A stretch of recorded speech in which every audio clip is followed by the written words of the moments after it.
अदलिया में मुबैना मुदाखलत के खिलाफ समूचों पर समाअत के लिए नया बेंच तश्कील। चीफ जस्टिस की सुप्रीम कोर्ट की सरबराही में 6 रुकनी बेंच 30 अप्रैल को समाअत करेगा। Justice Mansoor Ali Shah, justice Jamal Mandokhail, justice Athar Minallah bench में शामिल। जस्टिस मुसरत हिलाली, जस्टिस नईम अख्तरफ खान भी 6 रुकनी बेंच का हिस्सा होंगे। जस्टिस याहिया अफरीदी के अलावा गुज़िश्ता बेंच के तमाम अरकान नए बेंच का भी हिस्सा होंगे।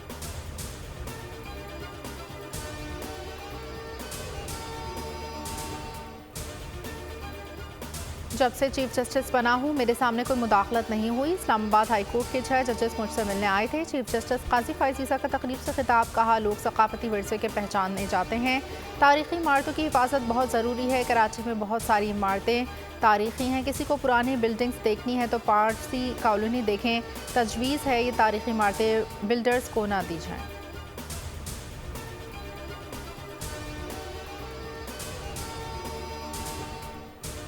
पाकिस्तान ने अमरीकी महकमा खारजा की इंसानी हुकूक से मुतालिक रिपोर्ट मुस्तरद कर दी। अमरीकी महकमा खारजा रिपोर्ट के मंदरजात गैर मुनसिफाना हैं। तर्जमान दफ्तर खारजा के मुताबिक रिपोर्ट के मंदरजात गलत मालूमात पर मबनी ज़मीनी हक़ाइक़ से हट कर हैं। ये रिपोर्ट्स वाज़ेह तौर पर दोहरे मयार को ज़ाहिर करती हैं। रिपोर्ट में गज़ा और मक़बूजा कश्मीर की सूरत हाल को नज़रअंदाज किया गया।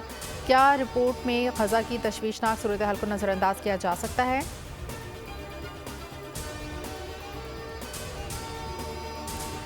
नौजवान मुल्क में कीमती ज़र मुबादला कमाने में अहम किरदार अदा कर सकते हैं। हज़ारों डॉलर्स कमाने वाले बच्चियों से मिलकर खुशी हुई। यहाँ ख़वातीन की हौसला अफजाई करने आया हूँ। वज़ीर आज़म शहबाज शरीफ का इस्लामाबाद में तकरीब से खिताब, कहा नौजवान इस मुल्क का मुस्तक़बिल है। नौजवानों के मसाइल के हल के लिए पुरज़्म है।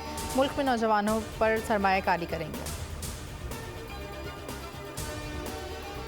हेडलाइंस आपने जानी, अब आप देख सकेंगे प्रोग्राम तजज़िया। देखते रहिए बोल न्यूज़ और विजिट कर सकते हैं हमारी वेबसाइट bolnews.com।